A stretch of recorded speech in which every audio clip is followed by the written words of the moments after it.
Hello friends, नित्या technology में आपका स्वागत है। आज हम लोग डेल मदरबोर्ड का केस डिस्कशन देखेंगे। इस मदरबोर्ड का पार्ट नंबर है 15276-1।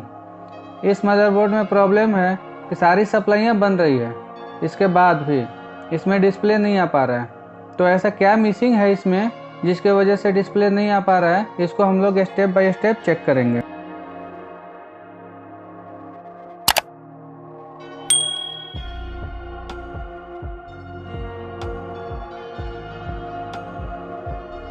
ये मदरबोर्ड है डेल का। इसमें जैसे ही पावर लगाते हैं तो हमारा डीसी 0.089 मिली एम्पियर का लोड लेता है और ऑन होने के बाद 240, 241, 242 तक जाता है। तो आइए हम सबसे पहले इसकी सारे कॉइल की सप्लाई चेक करते हैं। ये 3.3 और 5 वोल्ट की कॉइल है। 3.3 आ रहा है, 5 वोल्ट आ रहा है।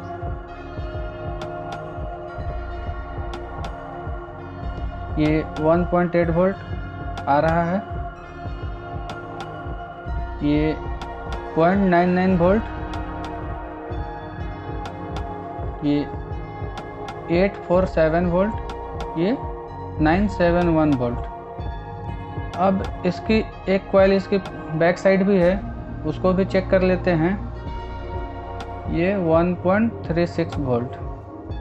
तो आपने देखा कि इस मदरबोर्ड की सारी सप्लाई ओके है।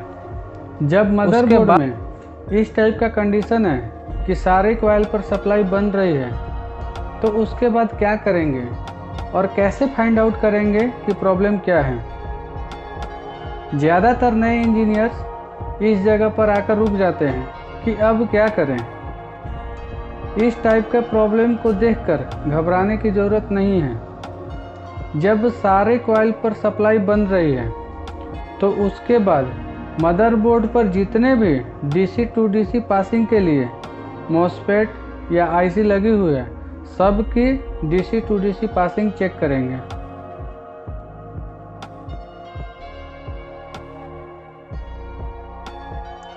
इस मदरबोर्ड में पासिंग के लिए दो आईसी का यूज किया गया है, U3601 और U3603।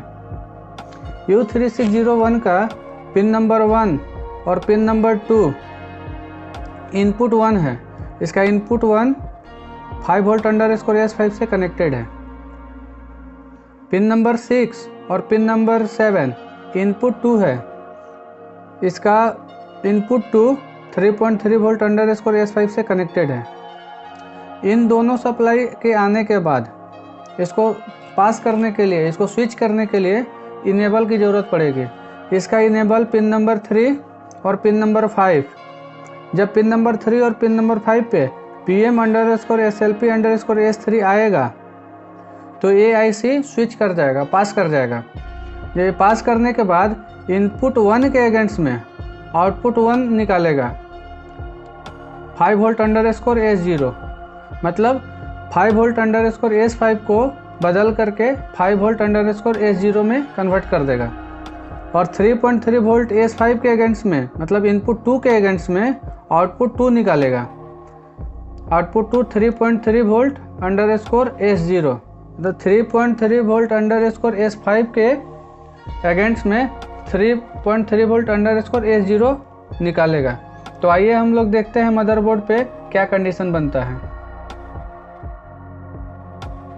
3601 इस आईसी का इनपुट 1 पिन नंबर 1 और पिन नंबर 2 5 वोल्ट और इनपुट 2 3.3 वोल्ट।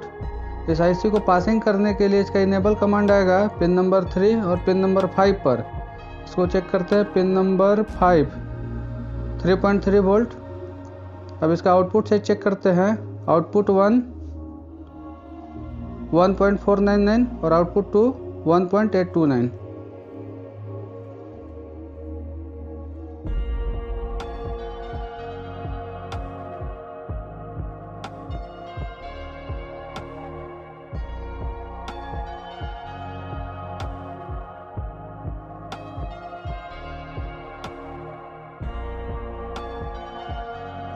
अभी हम लोगों ने देखा कि पिन नंबर 1 और पिन नंबर 2 पे 5 वोल्ट अंडरस्कोर S5 आ रहा है।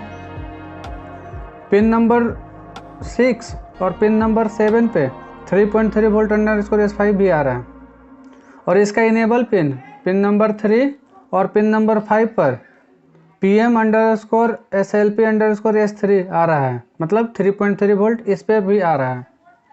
इन तीनों को आने के बाद भी ये हमारा आउटपुट में पिन नंबर 13 और पिन नंबर 14 पर 5 वोल्ट S0 की जगह पे 1.5 वोल्ट मिल रहा है और 3.3 वोल्ट S0 की जगह पे 1.8 वोल्ट मिल रहा है, जो कि गलत है।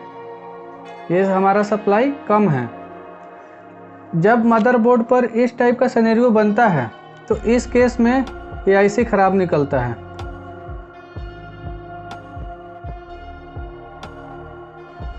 और जब ये आईसी अगर ख़राब निकले तो इस केस में आप दो काम कर सकते हैं। या तो इस आईसी को रिप्लेस कर दीजिए। इन केस उस टाइम आपके पास आईसी नहीं है तो आप एक काम और कर सकते हैं, पिन नंबर 1 और पिन नंबर 2 से एक जंपर लगा करके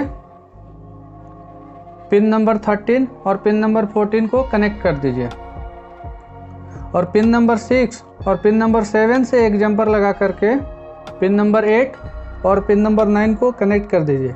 इससे क्या होगा कि ये हमारा जो 5 वोल्ट है, 5 वोल्ट S5 है, यहाँ पर 5 वोल्ट S0 के पास पहुँच जाएगा और 3.3 वोल्ट S5 है तो यहाँ 3.3 वोल्ट S0 के पास पहुँच जाएगा।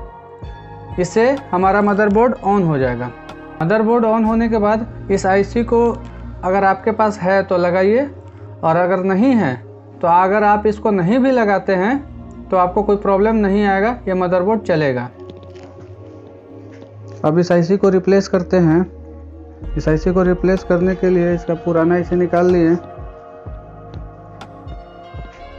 हमारे पास स्क्रैप का मदरबोर्ड पड़ा हुआ है, हम इसी स्क्रैप के मदरबोर्ड से आईसी को रिप्लेस करेंगे।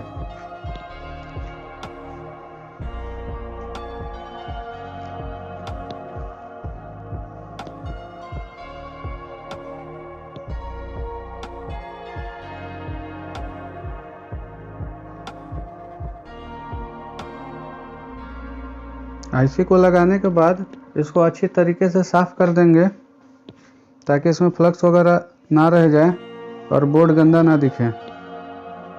आप देख सकते हैं ये आईसी हमारा बहुत अच्छे तरीके से लग गया है। अब इसमें पावर कनेक्ट करते हैं, उसके बाद ट्रिगर करेंगे। ट्रिगर के बाद बोर्ड ऑन हो गया है।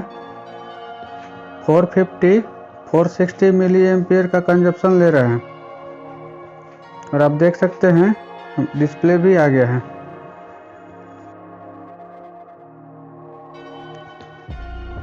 अभी आपने देखा पावर सीक्वेंस को फॉलो करके इस मदरबोर्ड को कितनी आसानी से रिपेयर किया गया।